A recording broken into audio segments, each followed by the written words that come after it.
Welcome to episode 14 of the Chris Gabo Show. I am here with the young god, Reef Loretto. Reef, how you doing this afternoon? What is up, man? Dude, we had a pleasure to be here. Bro, I'm happy to be here. I'm kind of mad that you didn't stay the night last night. Like, you wanted to interrupt this. You wanted to sleep in your own bed. That kind of is offensive to me. No, we had a very classic Chris and Reef night last night that was buoyed by friend of the show, Ebony Smith, who is going to be a guest next week. So tune in next week for episode 50. Well, whatever. I can't do math. It was really special. Every time I announce what episode number it is, I get like legit nervous. And so if you've noticed on some of the episodes, I'll just put it, I'll like edit it in with a robot voice because I don't like fully know.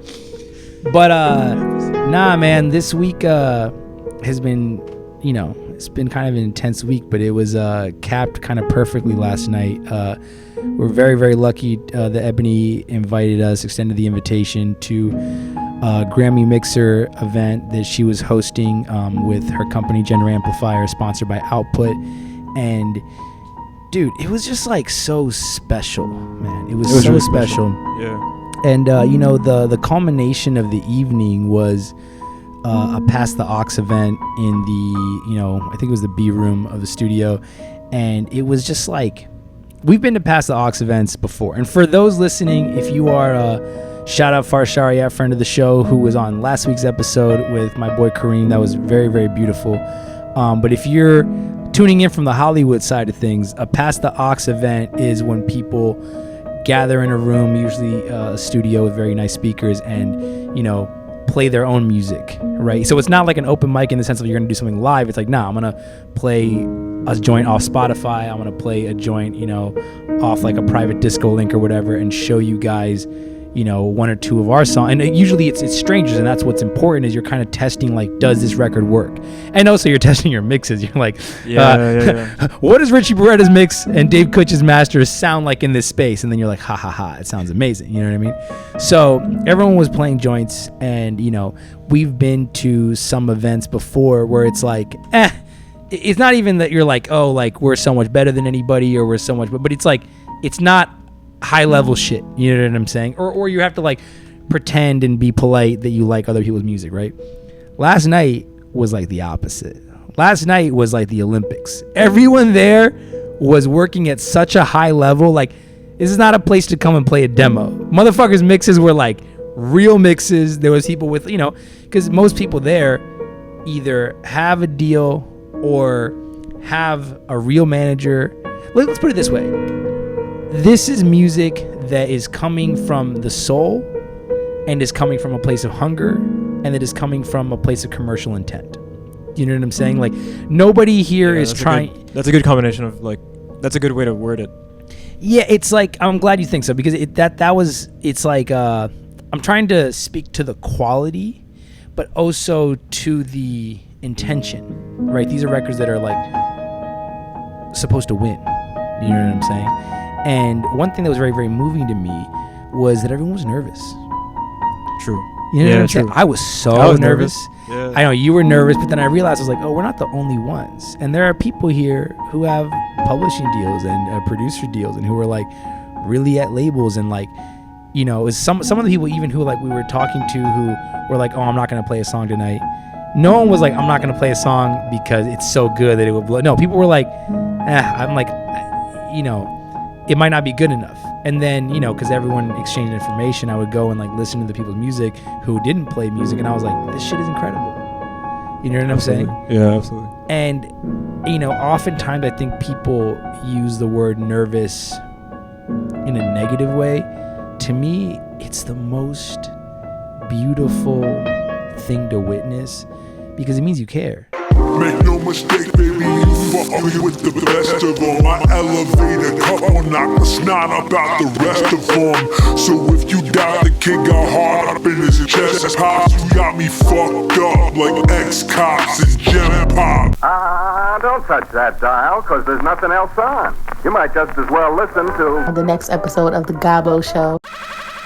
With no offense to anyone listening from the other, but I was like, man, I love music shit because everyone's just dressed better than the Hollywood shit.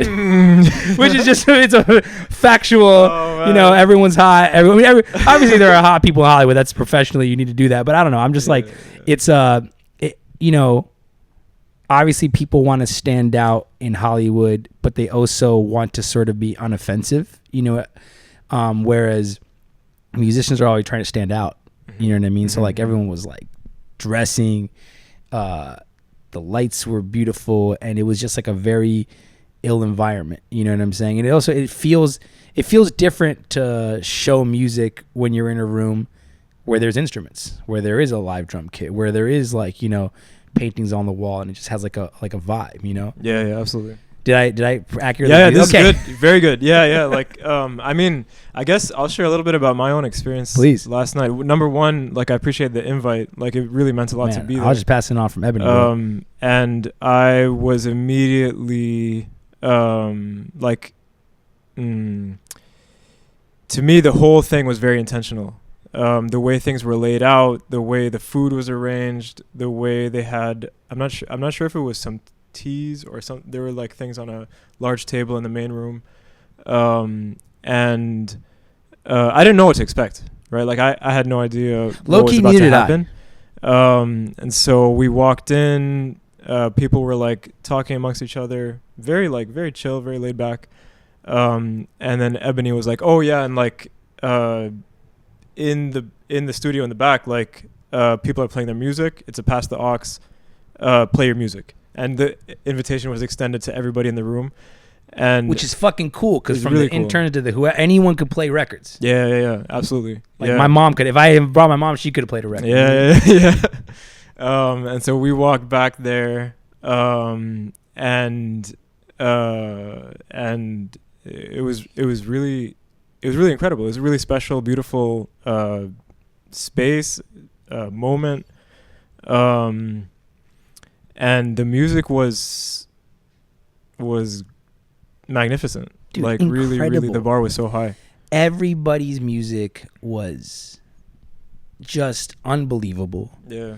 And I actually want to ask you a question specifically about what you observe, because you have one of my favorite ears, you know what I mean, in this shit. And how I want to frame the question is as follows. It's like, okay, if you're in a room where everyone is from like 22 to 35, mostly black and brown kids. There was actually a couple Colombians there, bro. I have not seen. Oh, yeah. Let me tell you something. Yeah. Let me tell you something. I don't run into Colombians in LA. You know what I mean? And so when I run into Colombians in LA, I'm very, very excited. Latinos, a lot of black people, a lot of Asian. It was like very like it was Mateo and Angie. If I'm yes, getting the names correct. yes. They were Colombian. It was a very. I bring up that just to say that it wasn't like, you know, you can go to events for music, even hip hop events in LA, and it's like only white people, and you're like, cool, this is gonna suck. But also it was, you know, because it's, you know, Ebony's company, Gender Amplifier, right, like was, you know, the primary host of the event with output. You know, it was also a lot of women who are on the production side, which that's the whole point of Gender Amplifier, which is very, very cool because, you know, music, especially hip hop, is an extremely, extremely toxic male environment. And you often see women come in on the artist end, but like they can't, you know, I think the way that the industry wants it to function is that without a man at the helm telling you what's the hit, you know, and producing the stuff, like you're not going to get very far, right? So it's you know, in order to combat that, that's what Gender Amplifier does. You know what I'm saying?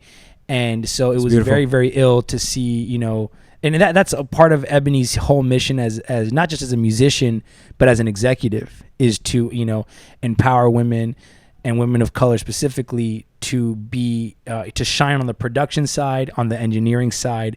I mean, that I think makes the event stand out in particular. Because again, I've been to a lot of, like, I've been to big studios in LA, and it's just like it's all white boys, bro. It's crazy. And like even on the hip hop shit, whatever.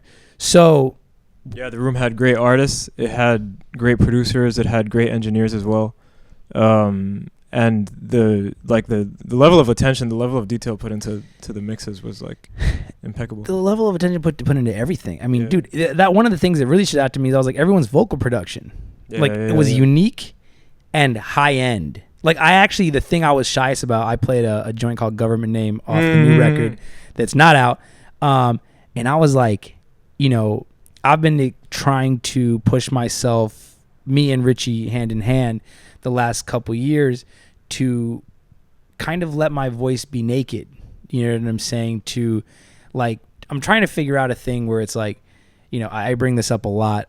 Maybe I'll play like 2 seconds of this song. Not my song. This is a controversial thing in this exact moment, but I want to play 2 seconds of a Drake song called BB King. This, him and Lil Wayne, just because what I want you to hear is what I'm aiming for sonically, which is a naked single vocal, but that's loud like it's pop. Yeah. But it's allowing you to have older school boom bap sensibilities, right? Because it's mixing away. And look, me and Richie often get into arguments about those mixes. And you know, he's homies with 40, but he's like, bro, those records are like a cappella almost. Basically, you know? Yeah. But to me, as the artist, I'm like, me gusta. You know what I'm saying? I'm like, yes, please. Not that I don't, it's no disrespect to the beat, but I want to take over the room, but with one vocal, right? Yeah. Because if I'm not singing, if I'm rapping, a bunch of stacks doesn't sound hard, and it doesn't sound you know, I grew up on like Ghostface and 50 Cent and, you know, Nas and Nicki and people whose voices were regional and had texture. Dude, Wu-Tang wasn't fucking stacking vocals, bro. The only no, absolutely not, right? So like but because that's my intention, and I know that's my intention, I got nervous to play my song because I was like, what if my vocal doesn't pop? You know what I'm saying? Yeah. But it popped. And actually, so talk me through the history of Chris Gabo vocals. Like how have things changed over time? Like what are things that you did in the early days that you no longer do, or things that you still do? Like I'm very curious to hear the whole story. Well, I mean, like vocally, I was a very yelly, screamy guy. I mean, look, I was also in, you know, I was in an AP ska band that was like, but my vocals were like, I did not want to be in a ska band. I wanted to be in System of a Down. Oh, wow. Or I wanted to be in Kid Dynamite or Thrice, you know what I mean? So I was like, I was very like, had a very intense vocal, and that carried over into the rap shit. And, you know, it was very hype, you know, but because, you know, you as an engineer know when someone's pushing like that, it can actually, with the wrong set of engineering decisions, can actually make the vocal not stand out because there's not that much headroom. Do you know what I'm saying? So the dynamic range is way less, you know. And I used to stack a lot. Actually, my like one of my strategies, and I kind of, you can see this strategy in Eminem's Lose Yourself, where like he's got one vocal that's like really intense, right? And then he's doubling it with like a melodic, so he might be like, and then there's another one going, and so I was doing that a lot, but it made it so that like I couldn't really do the records live in a way that was, I mean, I could do them live, but it was sort of Rage Against the Machine, but not in a cool way. And also like back in the day, I had a teacher who used to be like, oh, you remind me of Zach De La Rocha. But I was on this toxic individual shit where I was like, I don't want to remind anybody of anybody, which is the dumbest. For any kids listening, if anyone's listening who's young, let them make a reference. You're not original. No one's original. Yeah. So I actually didn't listen to Rage because someone told me I sounded like them. I was like, fuck that. I don't want to sound like anybody, right? But I used to. Gabo. Yeah, but then I, you know, at the time I was a different rap name. But you know, it's so I used to like, I used to stack a lot, you know what I mean? Especially on the choruses, and it was sort of like, it was sort of sing-songy, like melodic. The stacking is coming from a place of wanting to make things sound larger, wanting to add more dimension. Like, what was the original motivation? I mainly stacked when I wanted to make melodic vocals sound like eerie. You know what I'm saying? Interesting. Yeah, but the thing, you know, obviously there are, if you think about a lot of the Southern rappers that were making records, you know, big records at the time, and not like Ludacris, not Dungeon Family, not those guys, but if you think about like people who are making energy records, Plies, Waka Flocka. Those guys were stacking 100 vocals on the verse, but I didn't know how to do that. I told you my Plies story. But I don't think so. Bro, yo, we were at if any people listening from Tampa, Florida, we were at Morris Sound, which is a very cool studio. I was very excited to be there, and my drummer went to the to like go get food or something, and he was like, "Bro, Plies is high out of his mind, just staring at the vending machine, comatose, 4 feet away from us." And I was like, "That's my Plies story." Off in the trap, bro. Those records. My sister and I in Saudi, like as a child, like this, I don't know what year it was, but it was like elementary, middle school. My sister and I both heard "I Am the Club" for the first time, and we were like, "Oh my god, this is the best song in the world!" just to let you know how international this is. Plies made it from Gainesville, Florida, I believe, or he's from Fort Myers. Anyway, from Florida, to Saudi Arabia. That's fucking crazy. And really my journey has been about simplicity, because I used to not like my voice. You know what I'm saying? Like I'm from the South. You know that Childish Gambino line where he's like, "I'm from the South, don't have an accent, don't know why." When Safia went to visit me in Tampa, she's like, "All your friends have a country twang. Why don't you talk like that?" And I was like, I didn't know the answer, and now I'm like, oh, well, it's because my parents immigrated from Columbia to Queens. They're New Yorkers. They're ESL New Yorkers, and I talked like them. You know what I'm saying? Yeah. But I was listening to Southern hip hop, and I was like, why don't I sound like Ludacris? I didn't understand. And I would go to these, Southern rap studios in the hood, and they'd be like, yo, you sound like you're from Boston. And that was not they didn't mean it in a nice way. They didn't mean like, oh, you sound like, I don't even know anyone from Boston. You know what I'm saying? It was an insult. So I was very much like trying to hide my voice. And it wasn't really till, the first time I liked my voice was I got a mix from this dude, Dakari, who engineered and produces for G-Eazy. And I met him on Sound Better, and he mixed a record for me. And I was like, oh, okay. Wow, cool. What's the timeline on this? Like, what year was that? That was like peak HBO money, like pandemic, I guess 2022.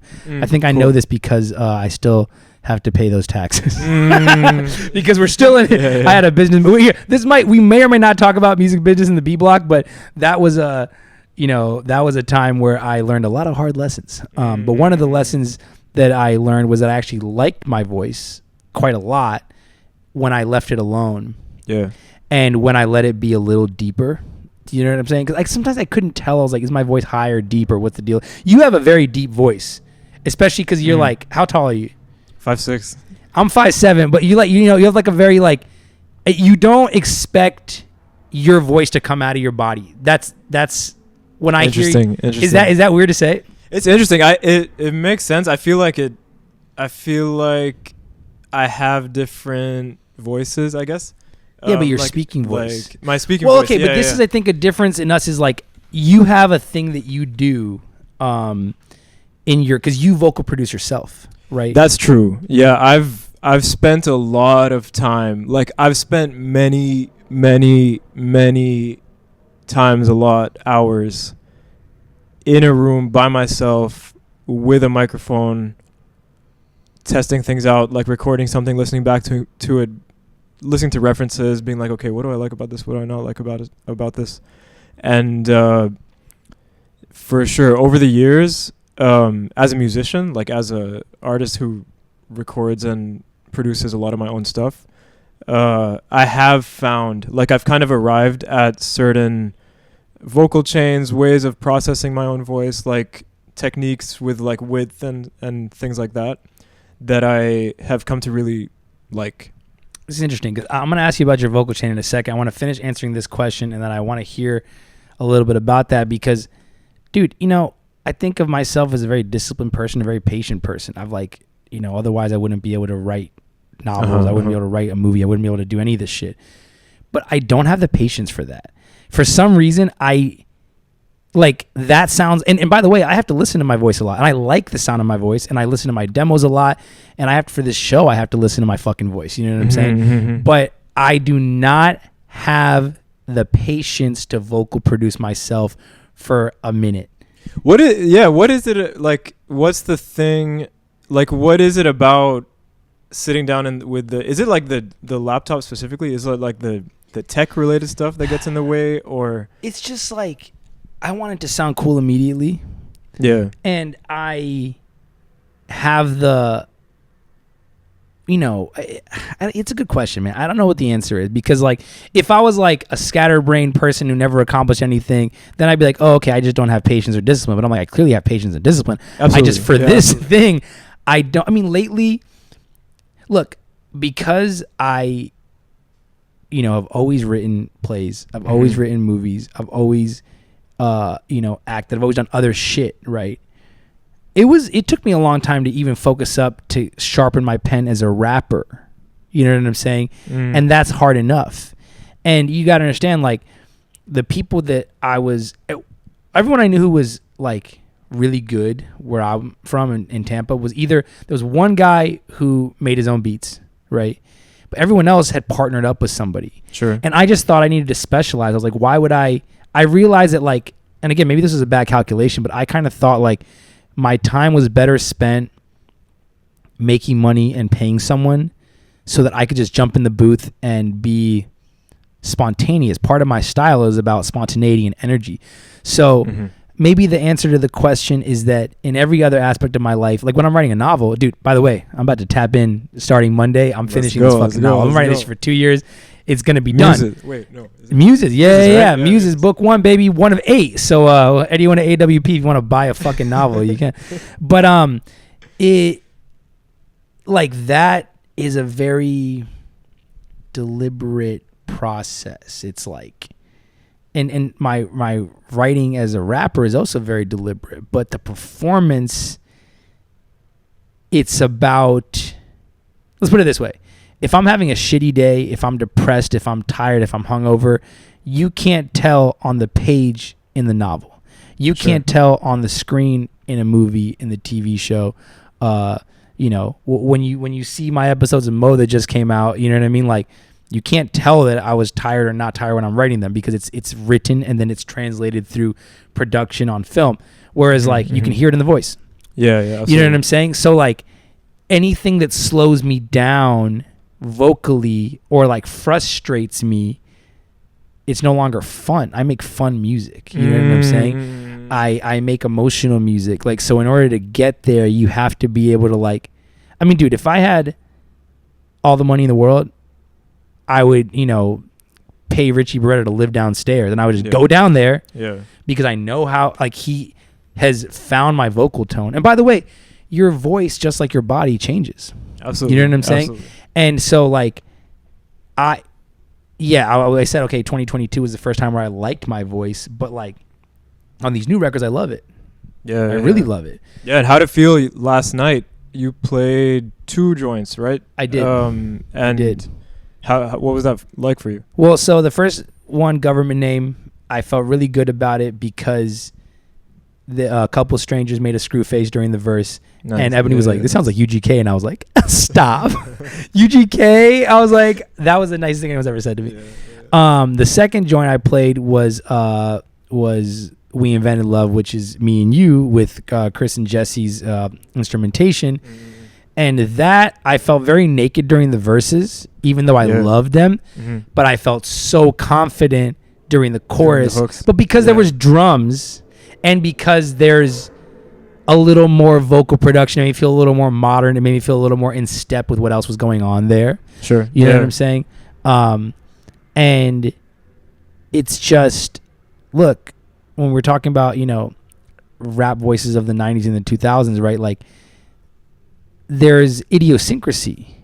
You don't have to, when Nicki Minaj is on a song, you're not like, who is that? You're like, it's Nicki Minaj. You know what I'm saying? Like, where's that that push line where he was like, something, notice him. You hear the yuck and you know it's him. You know what I'm saying? You hear the yuck and you know it's him. It's like, dude, it's true. From the ad lib to the voice. Even though recently I was listening to Welcome to Atlanta and I was like, oh, Jermaine Dupri's voice and Pusha T's voice kind of sound similar. Oh, interesting. But again, Shine's voice, people thought he was mimicking Biggie, and it was like, no, he's not mimicking Big. It's just that he's West Indian from Brooklyn, and so it's oftentimes a voice is a dialect, it's an accent, it's that's where tonality can often come from. You know what I'm saying? Absolutely. So, yeah, I mean, like, my thing. Okay, can I say something? Say it. Okay,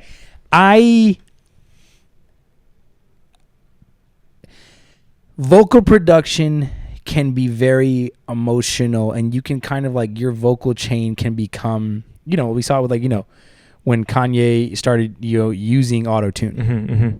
It's very emotional for him, and he can be iconic and stand out, and it doesn't sound like T-Pain, it doesn't sound like somebody else, right? True. And obviously what you do with your voice is like really, really gorgeous and emotional and impressive to me, right? So thank you. No, it just is true. And like I've changed my stance, but for me, a lot of vocal production and auto-tune, and not that I used a lot of, I didn't ever use auto-tune really, but like vocal production was often a means for me to hide. Interesting. And so because the thing, I'm trying to make like very direct, like I want it to sound like I'm in your ear. I want it to sound like I'm talking to you.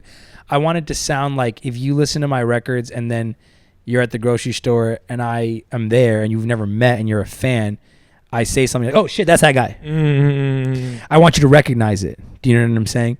And you know, for this last project, Richie presented me like 8 vocal tones. Do you know? I think he went through like 30. You know what I'm saying? Yeah.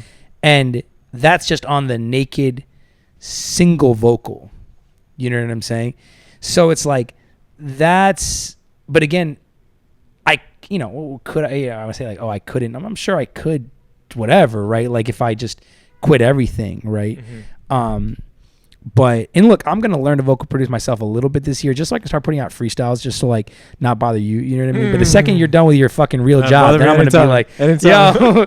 But wait, talk to us about your vocal chain, and then I want to ask a question about last night, and then I want to transition us. Yeah, cool. And one of the things that I feel like I'm hearing you talk about your own voice and vocal production as it relates to your own process is that I guess like doing it yourself would get you out of the moment. Exactly. Yeah, which is a very real thing. And it's something that I've struggled with. I think something that I should mention is that I've spent so much time alone in like a recording type of situation, with my own tools. I've like, collected a lot of tools over the years, and in the beginning a lot of what I was doing was purely out of necessity. There were like very real constraints. My first like recording setup, I always knew I was always into music, so I always knew I want to do this thing. My mom told me a story. She told me a story about when I was like 2 years old and some violinist was playing on the TV. I was like, oh, I want to do that. So like that's beautiful, mashallah. The drive or connection was there from a very like young age. And I remember like I was in bands. It's a cool fact not a lot of people know about you. Yeah, true. Like you were doing Rage Against the Machine covers. I was doing Rage Against the Machine. I was in a band in Saudi Arabia with my cousins in high school. Family band. Yeah. And I think the earliest band I was in was in 5th grade, or like, yeah, that sounds right. Damn, that's and amazing. I sang like Iron Man, like with some friends or something like that. Well, how does that riff? It's like the first riff that anybody. Yeah, bro, come on. Yeah. I'm from Tampa, Florida, young man. We all, we're playing Iron Man. We're in Battle of the Bands, bro. Yeah. My voice hadn't even, it was like squeaky and high. It hadn't even dropped. And I was like singing that song. And I remember like sitting down with one of those composition notebooks in 5th grade and being like, okay, so I have to memorize this thing. How does one memorize a song so that they can sing it like live? And that's really interesting. That's really interesting. And so I remember like sitting down and writing like it. Yeah, this is crazy. All these memories from 5th grade are like tunneling back. But that was like one of my earliest memories of sitting down with like a composition notebook and being like, okay, I need to write out everything and like learn it by heart. And I was in rock bands in school, and then by the summer of 8th grade, I remember like being in my room and there being like a small recording setup. I don't even remember like downloading the software. I just remember that there was one summer where I was recording, and I was like making like MIDI compositions. This was like summer after 8th grade, and I wrote my first song, wrote and recorded my first song that summer. And there were so many constraints I had to work with. Like the laptop I had was able to like, I could install a DAW on it. Like I think I was using Cakewalk's Sonar.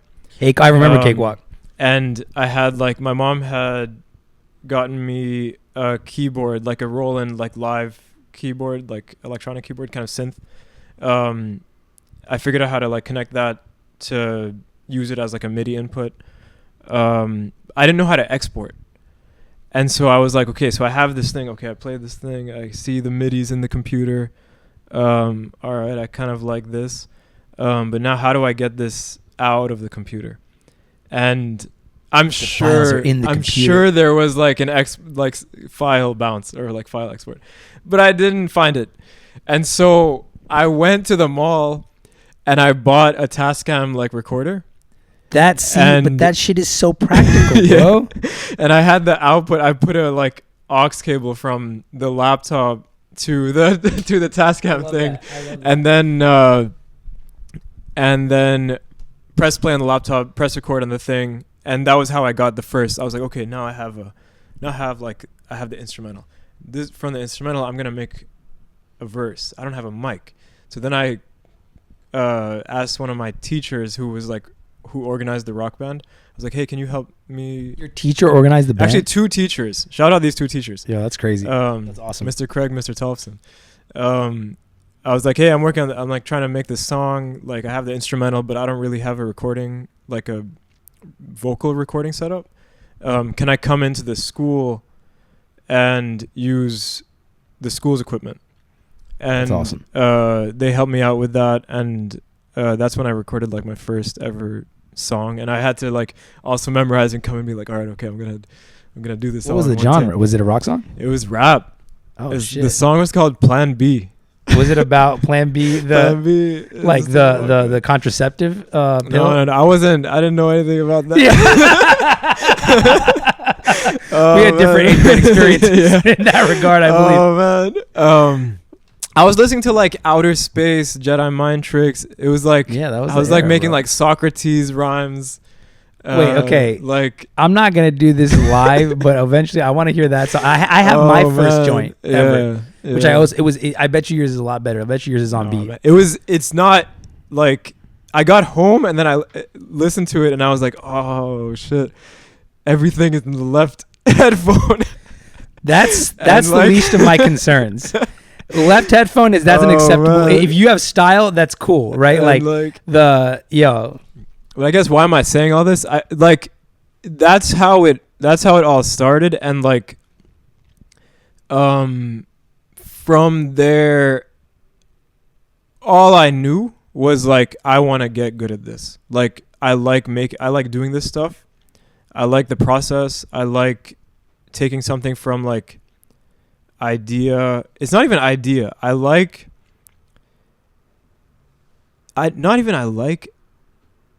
need this. Yeah. Like, yeah. Without this,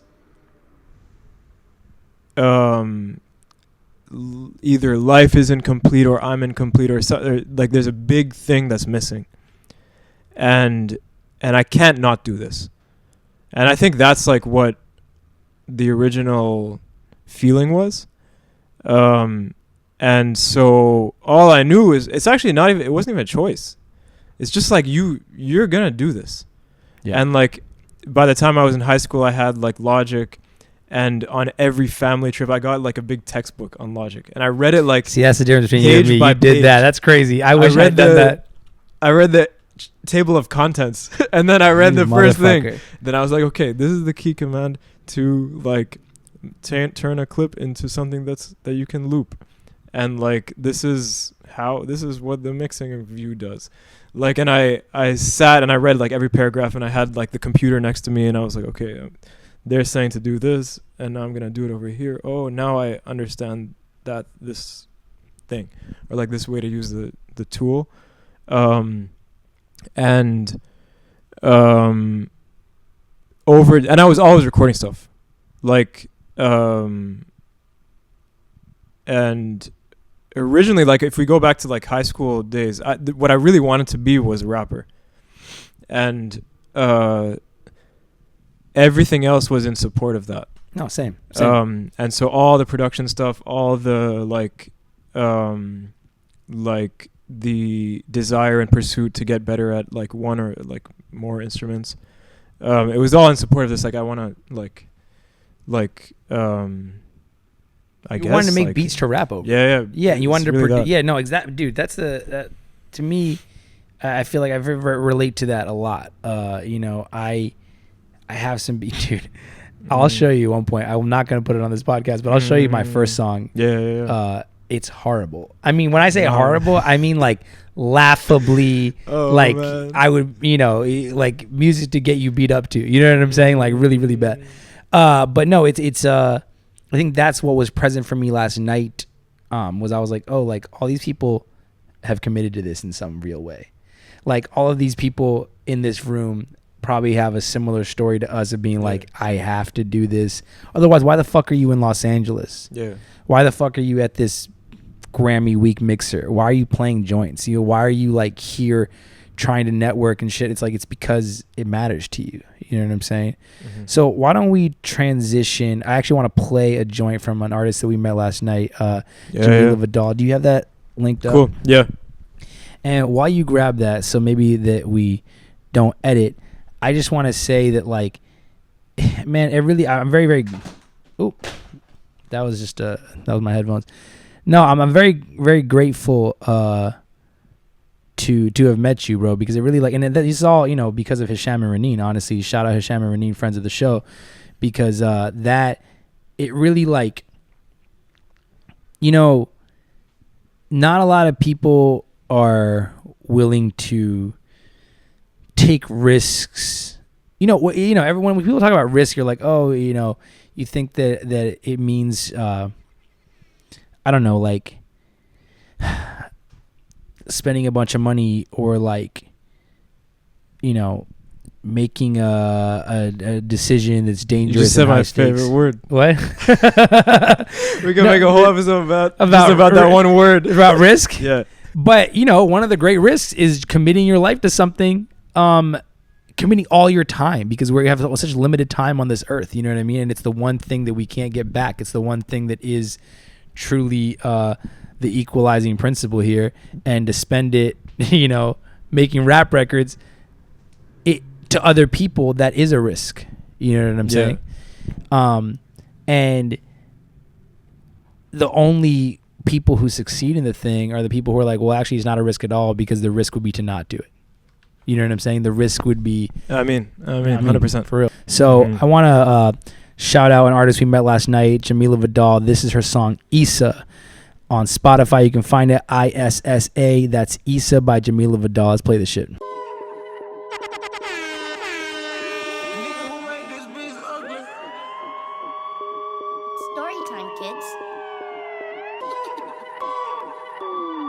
I'm on my Issa, dunking like it's 011, and my name is Lisa. I've been on it, now I own it, ain't no Lisa. I've been on it, now I own it, ain't no Lisa. I'm on my Issa. Eeny, meeny, miny, when niggas move, it's slimy. Your father watch him silent, like the G that's in assignment, yeah. I'm in the space where I'd rather have you ghost me than play with my money. What is it about my name that tastes so good to you? What is it about my vibe that makes you so uncomfortable? Where do you think I keep a cup of folks to give to you? Wait. Don't feel pressed to answer, cause that's just for I don't like the pose, so I don't do the most. See, I worked hard for this, so no one part my not being arrogant, but but I'm a problem. I'm on my Issa, dunking like it's 011, and my name is Lisa. I've been on it, now I own it, ain't no Lisa. I've been on it, now I own it, ain't no Lisa.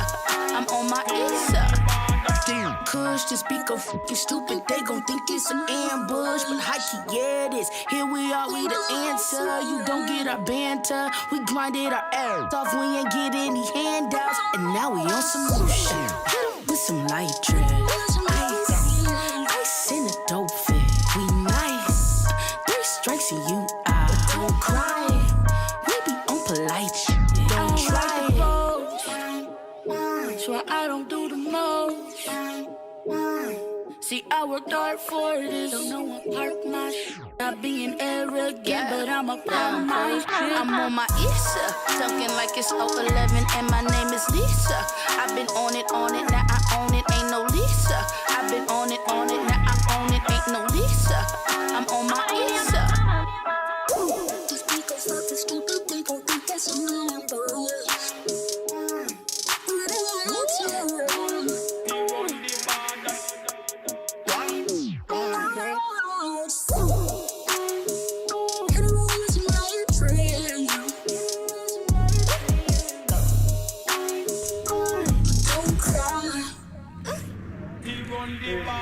That's crazy. That was Issa by Jamila Vidal. So yo, god damn, that song is so good, bro. And that's she was playing last night was like she was playing unreleased shit last night. Yeah. So this is just what I found today on Spotify, and I was like, Jesus Christ. In our last 30 minutes here in the B block, I want to circle back to our conversation about storytelling, and we were talking about like our different processes, and one thing that I've often noticed is that your approach to songwriting is like, and tell me if I'm getting this wrong. Say it. Oh yeah. Is like you're trying to capture a feeling, and the feeling often comes from production, and then when you track a vocal, you do which I've often done this as well. This sort of like like what we would call like a gibberish take, where you're like, and by the way, you're in great company. Michael Jackson always chose music over sound. No, but like he would say, he would choose the noise over the sense. And that when I say sense, is gonna sound, that sounds like being pejorative. It's not. It's like he's like, yo, I make sounds, right? Yeah. And oftentimes when I'm in a melodic place, sometimes I do gibberish takes. And I've gotten really good songs out of that, right? Yeah. On the rap shit, again, because I don't produce. Look, man, I need to maybe stop saying that. Let's put it this way. I don't make beats that I would put out with me rapping over them. Sure. I don't think the beats are worthy of the writing, you know what I'm saying? But I have made beats, you know what I'm saying? Yeah. But you are able to capture, dude, when we're at Past the Aux events, you play 2 seconds of something and they find out that you made the beat, and like motherfuckers are like begging for your phone number, you know what I'm saying? And so that, and one of the things that the first time that we worked together was you had like lyrics and a melody and a beat, but there was some sections that didn't have a lyric. Yeah. And my thing was, I was like, yo, can I help you make the chorus something that people will remember lyrically, right? And part of that is, in poetry, Safi will tell you, that it's a balance between narrative and lyric. You know what I'm saying? When I first started writing poetry after a long spell of not writing poetry, I was like, okay, well, I'm a rapper. I, write movies and shit. I write novels and shit. I'm going to go to poetry for pure lyric, right? And I just wanted beauty.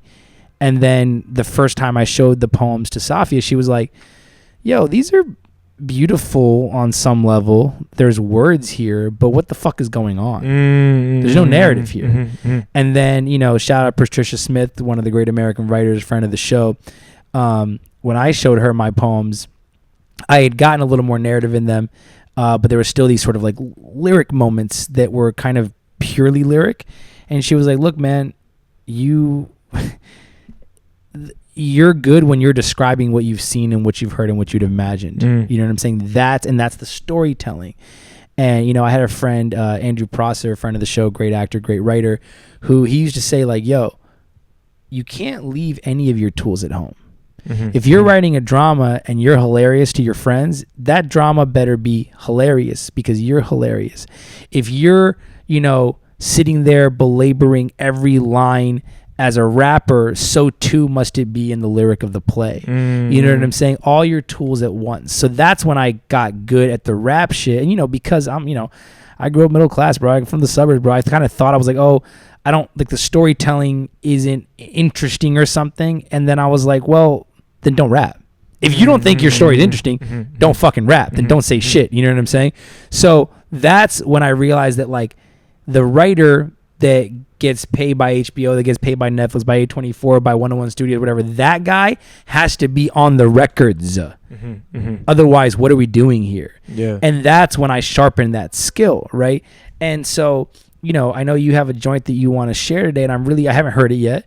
For the listener, this is live. This is en vivo. This is verite. Because basically what we have been talking about was, like, how can we help each other, right? And obviously, it's very clear how you can help me make the shit sound good, capture a feeling, you know what I'm saying? Like, bring your, I mean, you have more opinions about my vocal tone than, like, anybody, than my mom has opinions about whether or not, you know, she needs to help me with the mortgage. You know, they're like real opinions, right? And that's very meaningful to me, right? Yeah, and before we jump into it, I'm curious to get an understanding of your point of view around, like, what is the difference between narrative and storytelling? Is it the same thing? Are there differences? It's the exact same thing. Okay.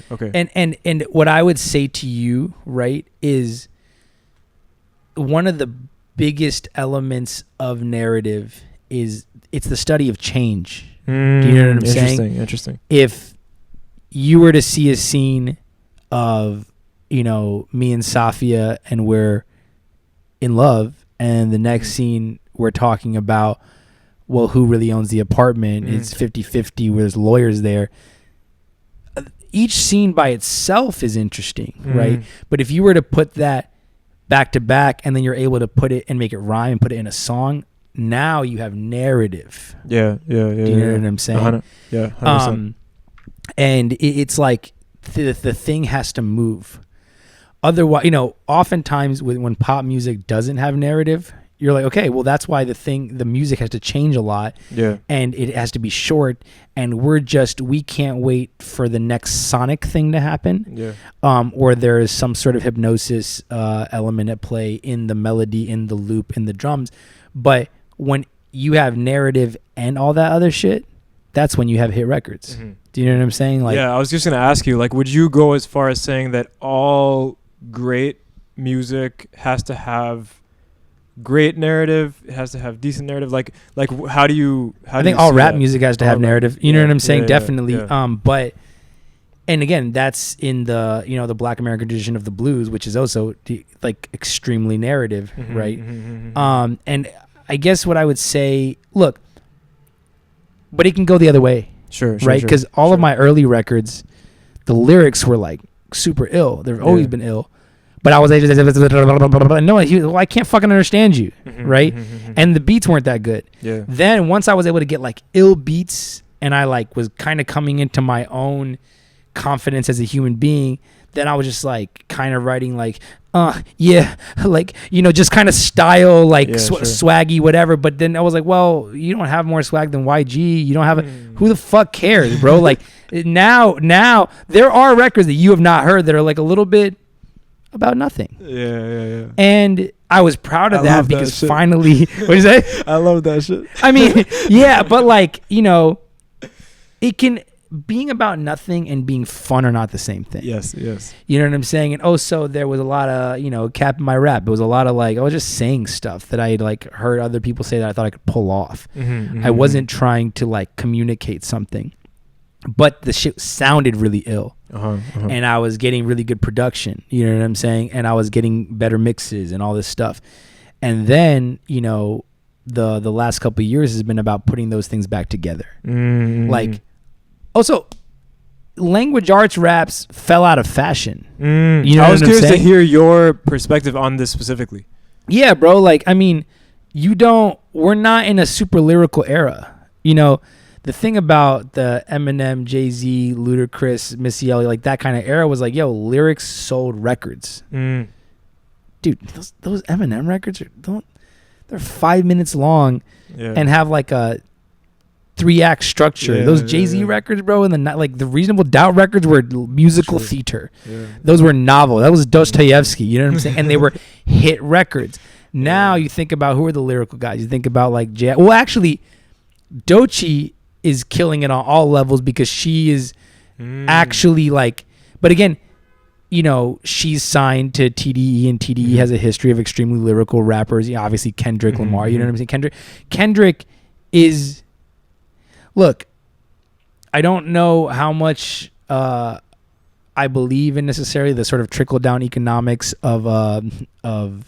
Oh, like if you have one big star in a certain, you know what I mean? Like, look, everybody else is gonna like win. Well, I mean, I wonder, and Ebony and I were having this conversation the other day where I was like, do you think it bodes well for other lyrical rappers that like Kendrick literally beat Drake in the Coliseum, you know? Because I was like, Drake was a really important artist for me, and like, I really, really loved that he was able to like, because he had these like dance records and these, you know, Afrobeat records and all this shit. He had Passion Fruit. You know, the kids respected him, and the kids aren't listening to Griselda. They're not listening to JID. They might not even know about that shit. They might not even have heard a Jay-Z record. But then because, you know, original flavor rap shit is really important to Drake, he will put out these like, you know, 5-minute lyrical odysseys with no chorus, and then they, you know, the kids would have to listen to, you know, 8 a.m. in Charlotte or whatever, and contend with that stylistically. So that was really important to me, right? Obviously the raps became about less and less, but there was still like, you know, punchlines and metaphors and all the shit that we learn about in poetry class and language arts class. You know what I'm saying? That stuff was very important. But then when, you know, Kendrick is like a real storyteller, like a real deal storyteller. And when he beat Drake, literally like it was Gladiator 2 of this rap shit, you know what I mean? Like I felt like that boded really well. And then, you know, him and, you know, Punch signing, I guess I don't know if Kendrick necessarily signed Doechii, but, you know, Punch did, you know, TDE did. She's a TDE artist. Like, and by the way, Doechii's from Tampa, Florida, where I'm from, which is fucking awesome. Yeah, very, very like we are very, very, very proud of that fact. Everyone from Tampa, you know what I'm saying? But like, is there going to be a sort of lyrical rap resurgence? I don't know, but it also doesn't, because again, the opposite can be true, where it's like, yeah, you're so lyrical, but your beat choices are dusty. Your shit is not in, you know, conversation with mainstream records at all. And then you get lost, and then you get pigeonholed, right? So like, I'm trying to make, you know, we Richie and I have a constant argument about my use of 808s, because he's kind of like I don't know that he thinks it's cheap, because he's made me huge records with 808s. But he's like, I don't want you to get addicted to them, right? Because it's an easy way to make a record. But to me, it's what makes the record sound modern. You know what I'm saying? But then you think about somebody like a producer like Tay Keith, you know what I mean? Like there's no 808s in that shit. But it has like a huge bop, right? But that's very, very hard to pull off, right? And, you know, I guess the last person that I would think of as having been like, I mean, this person is their own worst enemy, but like, you know, DaBaby is like extremely lyrical, extremely like, you know, sort of forged in the old school, you know what I mean? But made hits and had a lot of energy. But I also think it's because he also is a really good sex rapper. And I know we talk about sex rap on this podcast a lot, but it's that is a commercial genre because sex is fun, and it's fun to rap about sex. And if you can do, like, Eminem is like maybe the last person I would ever want to hear even talk about sex, let alone rap. Like when he talks about sex, I'm like, geez, I'm gonna fucking throw myself off the roof, right? I want to hear him talk about his mom and drugs. You know what I'm saying? Like, so if, you know, I think that I don't know what comes next in hip hop, like in terms of the mainstream, right?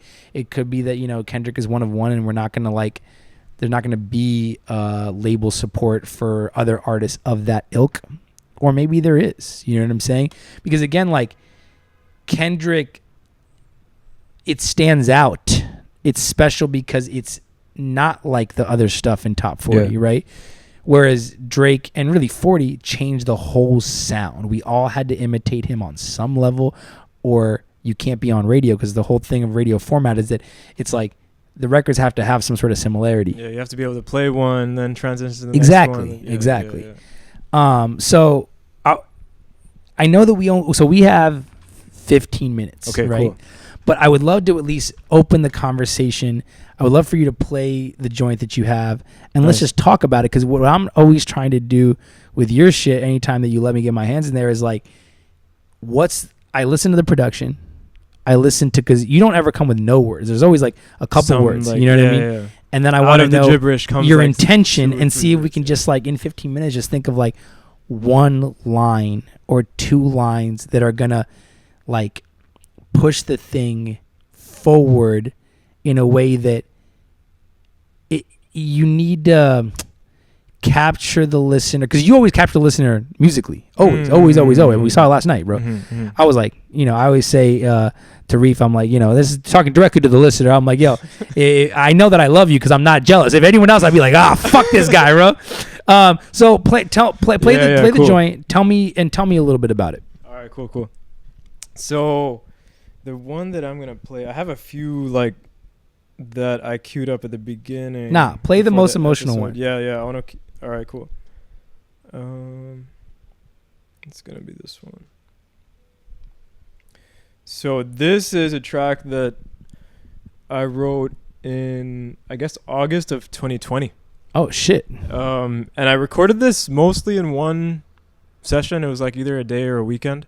And I started with a beat, and then typical process, started just like recording some gibberish vocals over it. And then from the gibberish vocals, I think there's a lot of words in this one. So it's not purely gibberish. And it has like a shape to it. Your shit always has a shape. All right, cool. Play it, and then I have a question about the gibberish.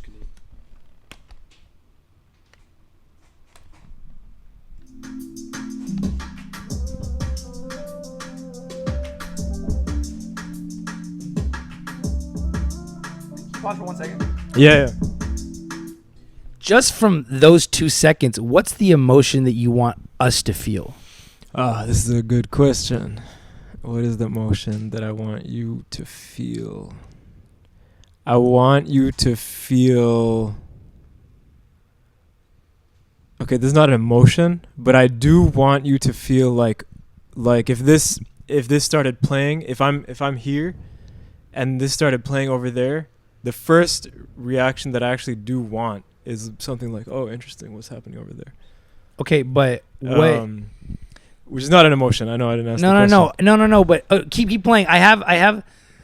Let me share one really nerdy thing that I want you to think about, right? And this is like from like my playwriting shit is like, the Aristotelian definition of tragedy is the agony and the ecstasies of life, right? And you, like, it's in the music that you're trying to get at a big feeling, right? And so, like, what I would love to encourage you to think with every joint from now on is like, how do I make this tragedy? Wow. Big feeling. That's beautiful. Agony or ecstasy. Beautiful. Doesn't have to be negative. Continue. Yeah, that's really beautiful.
Just wanna wanna give it up for the summertime love. Got the G-Wagon truck on the sidewalk. Don't wanna talk too much, yeah, just come right close. And I'm not quite sober, but yeah, just wanna push it to the front. Start to swear, yeah, it's rough, but the vibe's just right and the beat's tight. And when it's midnight, girl, we can switch up the style. Got a place by the river for the sunrise. All right. Fire. Do you have the lyrics? Do you have the lyrics? So let me try it. Okay, I think I can say the lyrics. Give it to me, because I've also never heard you say, these girls pulling up for the summertime G-Wagon. I've never heard you talk that shit. Really, so that's exciting. I feel like continue. All right, cool. So what are the lyrics? The lyrics are elevator door closed, take it off, and then there's an ad lib. Yeah, it doesn't matter what they think we're on. What's after that? Elevator door closed, take it.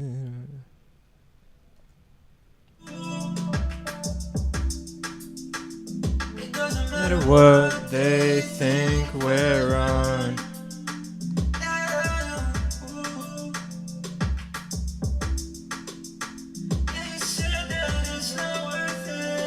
You said that it's not worth it. I swear I know. This night just got started. I see these girls who came. I just want to give it up. Da-na-na-na-na. Yeah, just want to give it up for the summertime love. Got the G-Wagon truck on the sidewalk. Okay, so I'm conflicted here. Yeah, because there's a part of me that is like really excited about to hear this from you. Uh-huh. But the thing I always ask myself when I make a record is I'm like, well, can they get this from somebody else? Yes. And this is actually, I'm very curious about this because this is one of the reasons I chose this song. Well, it's say everything. And this is, look, rappers lie. You know what I'm saying? Yeah. We lie for that. That is a part of this, right? Yeah. But okay, you're like elevator doors open. Doesn't matter what they think we're on. G-Wagon truck, girls pulling up. Yeah. Give it up, all stuff. Those are, you know what? Actually, there's a macro conversation Yes. Yeah, last night, we were at the bar. You said you don't want to play the game. And I was like, well, the thing is, bro, if you're going to make a record that's like the girls pulling up, giving it up, G-Wagon truck, you have to dress different. You have to be outside. You have to be doing so much fucking outside that you have just that, like, every day you're like, my notepad is full of details from the work. Like, dude, Ebony said this to me one time. She was like, you can't make Hot in Here by yourself in the room. If there's not girls in the studio, if people aren't really dancing, if there's not, then you kind of can't make those records. You know what I'm saying? So, and, I have, look, rappers don't often want to admit how much of their shit is persona, right? Yeah. I mean, I'm not against persona. And I might be in the point in my career where I might make that record. Maybe. Maybe not, but maybe. Right? But I also understand that people are used to hearing that from Rick Ross. So why would they listen to it from me? Why would they listen to it from you? You know what I'm saying? The records that I connect with that are yours are heartbreak records, right? And that's not saying you can't make this type of, even though when I wrote you this, I wrote you some sort of lyric and it was something about shaking that ass. You're like, I'm not going to say that. So I'm a little mad. I'm a little annoyed because what the fuck, man? Like, I thought, oh, he's mesquite, but then you're going to put the G-Wagon truck and then go, what the fuck? You know what I'm saying? So why is it, but okay, let's talk about my dear friend Abel Tesfaye for a second. He was living that life, bro. And even then, he collaborates with writers to get the most insane version of this thing. If you're going, and again, this is not me saying you shouldn't rap about this, blah, blah, blah, because it's not your life. I'm not even saying that. I'm sure there are some people who would say that. I'm not even saying that. I'm just saying this is not a writing thing. Well, it is a writing thing because I have to think of the macro. Just think about, we live in a visual society, right? If you make a song, Look, I don't ever want us as artists to worry about the worst thing that could happen. Sure. I want us to worry about the best thing that could happen. Mm-hmm. So worry about in success. If in success you have made Girls Pulling Up, Giving It Up G-Wagon record, think about how expensive the music video is. Think about what you have to give us, bro. You know what I'm saying? Because you have to commit to it. Dude, I recently, for Annalisa and I, Soda in the Midwest, like I'm planning that video out, and I was like, I said I want, dude, the chorus of that joint, and I'm going to tell you the chorus of my joint, not to talk to transit to like not talk about your thing, but I just want to show you how I on a writing tip, right? Yeah. I was like, I wanted to make a twerk record. You know what I'm saying? And then I was like, but I need a line. I'm not Cardi B, right? What's the line that's going to turn heads? And then I was like, oh, I want to make a joke to my friend Nate Marshall, right? Because he's from the Midwest and he's always like, it's called pop, not soda. And I'm like, whatever, right? And then I was like, oh, make that ass pop like soda in the Midwest. Halas. Now I have a record. You know what I'm saying? But check me out to what I'm saying about your record. There has to be strippers in the video. And that's not cheap. That's like minimum $500 a day per artist. Yeah. And it has to have it now has to be shot in a different way. It has to be shot like way more like it. Basically, it's expensive is what I'm saying. As soon as I wrote Make That Ass Pop Like Soda in the Midwest, I was like, this is an expensive video. Yes. And I committed to it, right? And I've also gone, okay, well, that's what's happening in the, there have to be strippers in the video, but I'm not going to compete with Megan Thee Stallion. Sure. I don't have her budget. So I have to come up with something that's going to make it stand out, right? The verses are super lyrical, but the drums are like super 808, right? And so I found this location on Peerspace that inshallah is still available when it's time that we actually have the budget. But it's just like somebody painted this like fucking like 300-foot psych that's like a painting of clouds in a blue sky. And I was like, that's interesting. Wow. Now I have a certain thing, right, where I can like make it surreal or whatever. So like when I look at a joint like this from you, I go, okay, like we can do that, but every decision you have to think about what is it in success. And I know this sounds like I'm not talking about the writing, but I am talking about the writing. No, I see how it's connected. Do you know I what I'm absolutely saying? see how it's connected. Yeah. So, and again, I bring up Abel because it's like those lyrics were shocking to people. Yeah. I'm trying to think of like, can you think of a Weekend line off the top that's like a crazy, like Alizé for breakfast, like shit like that. You know what I'm saying? Man. Like, even you want to be high for this. It's a little different than what you're doing, but like, low life, stuff like this. Is our third time getting kicked out, Okay, let's talk about Future for a second. I just fucked your chick in some Gucci flip flops. First of all, he did. Yeah. Second of all, it's you. Okay, you know what I'm gonna say to you? You might not be rude enough for this record. You're a nice guy. All right. Okay. I used to think I was more wholesome than I am, and then my manager was like, "You're not wholesome. That's not what comes to mind." And I was a little offended, but then I was like, and then I talked to Savi, and she was like, "Well, Chris, it is a rude man's sport." So if it's gonna be the G-Wagon truck, kind of the only way this works is if you lean into the Saudi Arabia shit and you go full Love Is Blind Habibi. You know what I'm saying? If you go that, then you can make the G-Wagon record. Then you can make that record. Check in on any wastas I might have. Yeah, exactly. Indirect. Exactly. You know what I'm saying? Yeah. But again, these are the things because you're telling a story. Yeah. Right? Rick Ross, even though it's a lie, he's telling a story about drug dealing in Miami, right? Yes, true. And so this is actually interesting.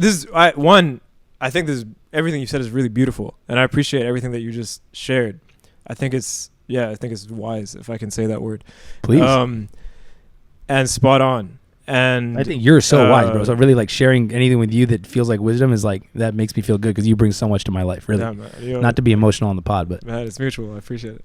And like something that a dilemma that I often find myself in is, sometimes I don't actually know if I'm writing a song for myself or not. I know that I'm writing the song, right? So like, it's true, right? In this context, I'm as Reef, right? I'm sharing you this demo. It has words. It is me on the vocals. And one of the other things that's coming to mind when I hear you say, when you say everything you just said, is like, maybe I have to come to terms with the possibility that this is maybe not my song. It's possible. 100% is possible. And like, do you mean, because I've never heard you express ambition. In fact, the other day when I brought up songwriting for other people, you kind of expressed a disinterest. So do you mean like songwriting for other people? True. That's also true. Like, it's tricky. Are you familiar with the term setting? Like setting lyrics to music? It's like a musical theater term. No, where like the idea is basically, it's like, you know, because we work in pop music, we write a lyric with a melody in mind usually, right? Mm-hmm. But sometimes when there's like a composer and a lyricist in musical theater, the lyricist like basically writes a poem. Yeah. And then the composer, and it might not even rhyme. And the composer goes and sets it. Mm-hmm. So, oh man, I feel like I want to like do this every week now. The podcast has changed. Everyone's canceled. Now we're only doing this because like, and by the way, this was Reese's producerial idea. He was like, yo, can we do this writing thing? And I was like, this is fucking awesome. So like, now I'm like kind of wishing we had gotten to this earlier because we do have to wrap in a second. But like, I think that I would be really, really curious for you to write lyrics bland with no melody, with no melodic intention, that you're just trying to express something, and then let's have another conversation. Because in a way it's like, this is all about process. Yeah. Do you know what I'm saying? And like, even hearing this record, I kind of can be, having worked with you very extensively, I kind of can tell probably like how it happened. Yeah. You know what I'm saying? You probably had the beat, you had this melody, and you sort of like, you know, worked it out, like kind of. It's true. And there was a point, I remember I was in New York when I asked myself in the like I was in my apartment in New York, and I was like, do I have a place by the river when it's sunrise? Can I use that lyric? Right? I asked myself that question. Is that in this? And it is, yeah. We'll start with that. When it's midnight, girl, we can switch up the style. Got a place by the river for the sunrise, or something along those lines. And I remember like writing that down. And I was like, I kind of like the vibe of this. And then I was like, okay, if I'm the artist, can I say this? This is true. And I was like, oh, yeah, there's the river. Okay, and I don't have a G-Wagon. How you're thinking. I don't have a G-Wagon. but like in the song, but then like everything was getting put together, and I was like,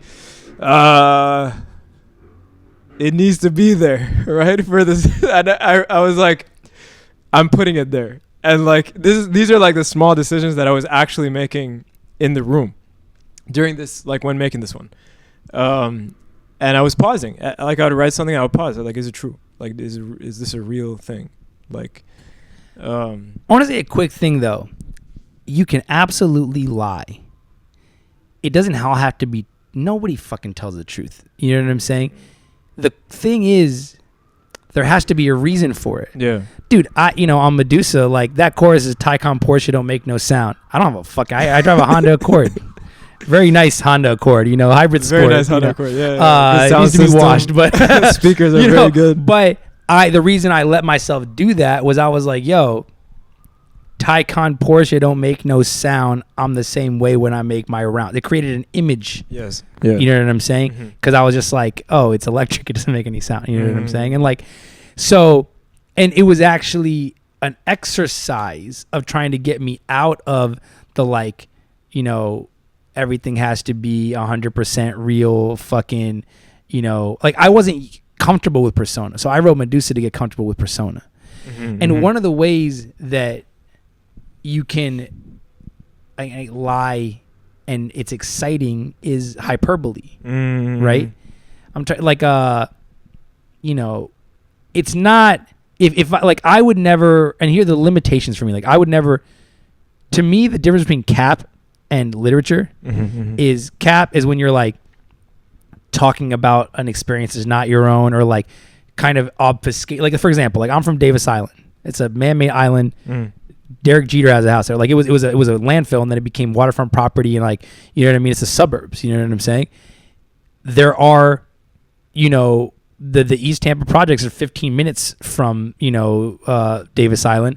But if I just kind of obfuscated and was like, yeah, I'm from Tampa where the, whatever happens, and I kind of like was like claiming all of Tampa in a way that made it sound like I was from the projects and not from, that's cap. I would never do that, right? Yeah. But if I say I'm doing burpees on the plane when they land, or I'm doing burpees on the edge of the fucking, doing burpees on the, I don't know, on the helicopter wing. That's not cap. That's hyperbole, right? If I'm saying, you know what I'm saying? If I'm saying, you know what I mean? Like 12 hijabis in the lobby, don't ask me about my hobbies. That's a joke. You know what I'm saying? I don't, whatever. Like that's fun. When I put out that freestyle that had that line in it, the first line was, it was like, first things first, man, there's nothing that I can't do. 7th grade, I was having threesomes in the band room, right? The threesomes happened after Sunday school and not in the band room, but it was a lie. But that line is true, right? And it's specific, but I wanted to rhyme band room with can't do. So that feels like that's an autobiographical line, even though it's not literally. Right, I never had a threesome in the band room. The one threesome I ever kind of almost had was in fucking, at this, very rich girl's house who drove me home. Who was, we were in Sunday school together, and she, and whatever, like that. I couldn't fit all that narrative into the line, but I was like, if I'm saying that like it's a sexual brag about youth, and I was in the band room a lot because I was in jazz band, didn't play an instrument. Like now, that line is true. But it's not literal. Yes. 12 hijabis in the lobby is a joke. Do you see what I'm saying? I see what you're saying. It's not cap, it's hyperbole. You know what I'm saying? So I think that's the primary difference. It's not cap, it's hyperbole. That's the title of it. Okay, all right. Well, maybe we'll end there because it is 4:34. But this is we're gonna do this again, and I'm really so grateful for, because this is 100% your idea. Like when you got here, I was like, yo, what up, blah, blah, blah. This is what we're going to, and you were like, do you have ideas that we're going to talk about? I was like, yeah, I mean, I have a little. And then you were like, the way you asked the question, I was like, oh, you have an idea. And you were like, I want to talk about narrative storytelling in music. And it's just very, very beautiful to me, because also you made the offering to like show something, right? So as we close out here, I want to play 2 Sons for the people. Okay. Because that was I'm gonna put that as the outro music. This is your song, 2 Sons. This is by Reef Loretto. This is gonna be the outro, because I want them to hear the first thing that I heard from you. You know what I'm saying? Where I was like, oh shit. You know what I mean? And I'm just very, very grateful. This has been honestly like my favorite episode. Man. And I really appreciate it. Man, I appreciate it. Let's go eat some ground beef. I've been cooking the whole time. I'm so hungry, bro. Thank you.